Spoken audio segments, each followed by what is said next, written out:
Olá pessoal, meu nome é Osias Alves, eu sou líder do Celebrando a Recuperação, aqui da Primeira Batista do Guarujá, sou psicanalista, sou coach e esse vídeo é o primeiro de uma série de vídeos que eu vou trazer para vocês sobre assuntos relevantes, assuntos dentro desse contexto que estamos vivendo aí de quarentena e de pandemia e que o intuito é ajudar a cada um de vocês a entender melhor tudo isso que estamos passando, né? Momento esse que ninguém esperava, ninguém imaginava, nunca aconteceu isso, né? Na história da humanidade, que de longe estávamos preparados para enfrentar tudo isso. E o primeiro assunto que eu quero trazer para vocês é sobre perdas, né? Como lidar com as perdas e qual é a natureza dessas perdas que nos traz sofrimento, dor, desesperança, nos traz desconforto, né? Na vida. Que natureza é essa? Sabemos que a vida ela é cheia de perdas, de ganhos, mas também de perdas, né? E para nós, psicanalistas, a primeira grande perda já é no nascimento, né? Quando nascemos, nós deixamos um ambiente perfeito, um ambiente intrauterino, para vir para um ambiente externo, hostil, e aí é a nossa primeira grande perda, e a gente acredita que gerando nosso primeiro trauma, né, que levaremos para o resto da vida. Então, que perdas são essas que nos afetam de forma dramática, de forma que afeta o nosso emocional, que afeta a nossa saúde psíquica e que afeta também, muitas vezes, a nossa saúde física? Que perdas são essas? Que natureza de perda que é essa? Então, quando eu perco algo, o qual eu tinha amor e medo de perder, isso me traz uma dor muito grande. Então, é esse tipo de perda que traz muito sofrimento. A perda de um objeto barra pessoa, o qual eu tinha amor e medo de perder. E aí eu perco. E o que fica? Só o amor. E esse medo da perda, que agora ele não existe mais porque eu já perdi, né? Essa ausência do medo da perda, fica um vazio. E é esse vazio, é ali que dói, é ali que machuca, é ali que nos traz tristeza, sofrimento e desconforto. E eu preciso, então, a partir daí, lidar com isso. Então, essa é a natureza da perda. Tem coisas que a gente perde, mas a gente não sente, né? Porque não tinha muita afetividade nessa relação e também não tinha medo de perder. Então essas coisas elas são superadas de forma tranquila, mas as coisas ou pessoas o qual a gente tinha amor e medo de perder, quando a gente perde, é muito difícil lidar. Então como lidar então com essas perdas? Elas são inevitáveis, né? Passamos por esse momento aí de pandemia, de quarentena, no qual estamos perdendo muita coisa, né? O mais dramático é a perda de um ente querido, de um amigo, de uma pessoa que gostávamos, que tinha uma afetividade, que tinha medo de perder, mas também de objetos que perdemos, situações como falta de emprego, distanciamento familiar das pessoas com as quais a gente tinha uma relação, ou mesmo perda das necessidades básicas, né? Da vida, como dificuldade, né? de alimentação e tantas outras perdas, né? Então, como lidar com essas perdas? Então, a primeira coisa a fazer, a primeira orientação é não reprimir os sentimentos. Tá? Então, doer ou a perda gera dor. Tá? E eu tenho que não reprimir isso, eu tenho que enfrentar isso, eu tenho que trabalhar isso, aceitar que está doendo. O não doer por uma perda tem algo errado, né? Então, por exemplo, um psicopata não sente, né? Mas ele tem algo muito errado no psiquismo dele. Então é natural que eu sinta dor por uma perda, e eu tenho que aceitar, eu tenho que trabalhar, e eu não posso reprimir essa dor. A segunda orientação é falar sobre o assunto. Então eu vejo muitas pessoas falando com outras pessoas, olha, né, não fala com ela sobre isso não, que ela perdeu um objeto ou pessoa, é melhor a gente evitar. Não, tem que incentivar essa pessoa a falar, ela tem que falar sobre aquilo, né? Ela tem que entrar em contato com aquilo de alguma forma, para que alivie essa dor. Então, o primeiro é não reprimir o sentimento, e segundo é falar sobre o assunto.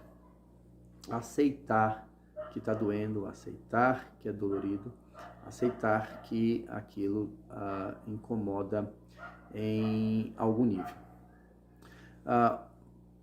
Outra forma da gente lidar com a dor, aí a palavrinha que eu quero trazer para vocês é sobre o luto. Então, o luto é um processo, né, que a pessoa começa a passar após a perda de alguma coisa ou algum objeto. Lembrando que o luto não é só em consequência da perda de um ente querido, da morte de um ente querido, da morte de uma pessoa querida. Pode ser, a pessoa pode entrar em luto por perda de algum objeto, algo que ela tinha e que se perdeu, tá? De qualquer natureza, o qual, como eu disse antes, ela tinha amor e medo de perder, e aí ela também entra em luto. E o luto, ele tem algumas fases, né, que a pessoa tem que passar para superar esse luto. Lembrando que o luto não é, a pessoa não está doente quando ela está enlutada, né? Se ela não passar pelo processo de luto, aí sim, ela pode vir a ficar doente, né? Ter problemas aí psíquicos, consequentemente problemas físicos. Então, quais são essas fases? Como eu disse anteriormente, eu tenho amor e medo de perder algo, ou amor e medo de perder alguém. E aí eu perco. E aí o que fica? O amor. No lugar desse medo da perda, né, que aí vem a ausência do medo, porque eu não tenho mais medo, porque eu já perdi, fica um vazio e eu preciso colocar algo ali. Se eu não colocar, aí sim eu adoeço. E a primeira coisa que eu coloco nesse vazio, dentro dessa fase do luto, é a raiva. Então, uma pessoa enlutada, a primeira coisa, ela fica com raiva da perda, né? Ela fica irritada porque perdeu determinada coisa. Mesmo, por exemplo, o mais drástico é a morte de alguém, ela fica com raiva de Deus, porque Deus não deixou ela ir, ficou com raiva dos médicos, fica com raiva, às vezes, do próprio morto. Já viu um velório, a pessoa está ali, né, falando com o morto, e aí, por que você me deixou, por que você foi embora, por que você fez isso comigo? Então, a primeira fase é a fase da raiva. A segunda fase é a fase da negação.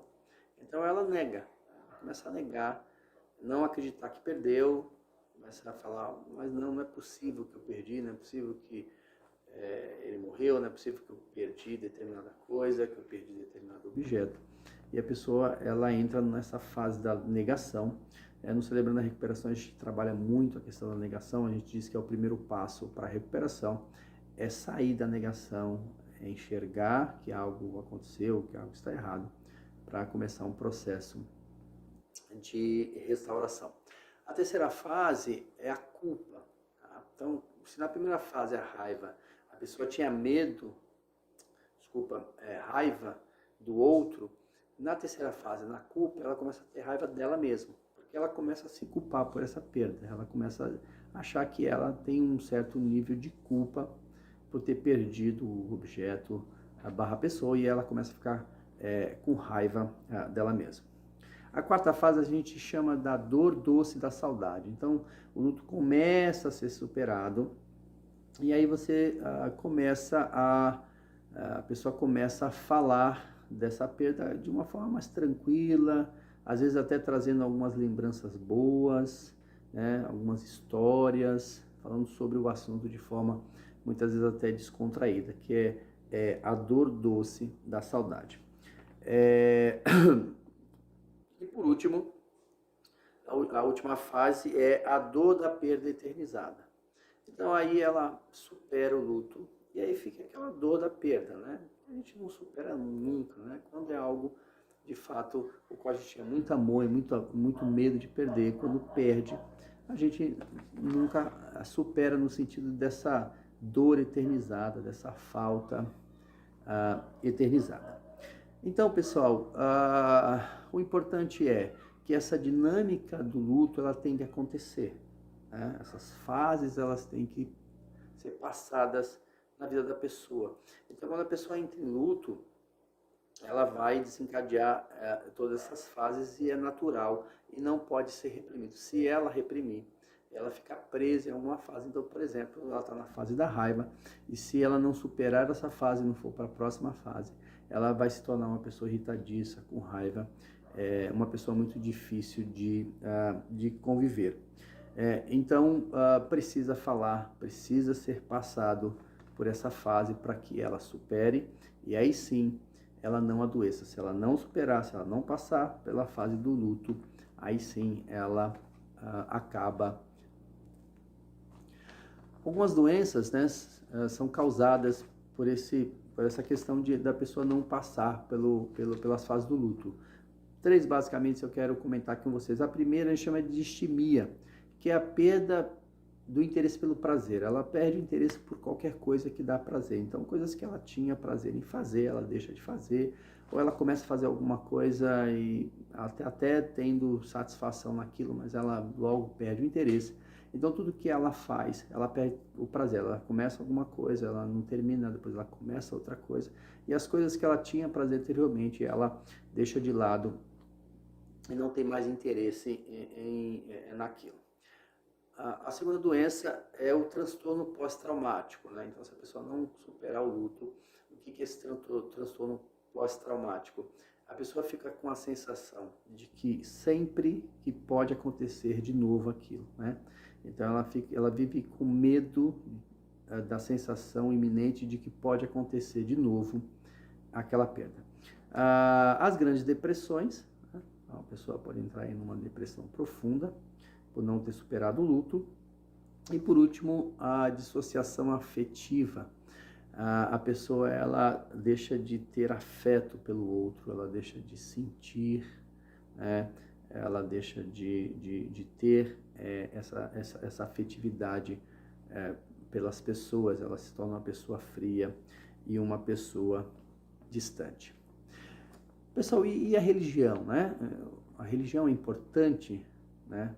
Nesse processo de superação da perda, sim, né? Ela é importante. Se a gente pensar no luto, por exemplo, na perda de um ente querido, de uma pessoa amada, ela é importante porque a religião, a espiritualidade, ela traz para a gente, né, a ideia dessa vida eterna, né, de que essa pessoa está em algum outro lugar melhor, né, e que um dia nós nos encontraremos com ela. Então é muito importante a espiritualidade, é muito importante a religião, porque ameniza essa dor da perda.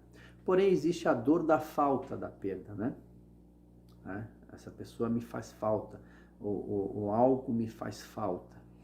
E aí, para me superar essa dor da falta da perda, eu preciso necessariamente passar pelo processo de luto. Logicamente, a espiritualidade ajuda muito, né, nesse processo, a busca por Deus, né, me ajuda muito a passar pelas fases, né, do luto, por esse processo, e superar.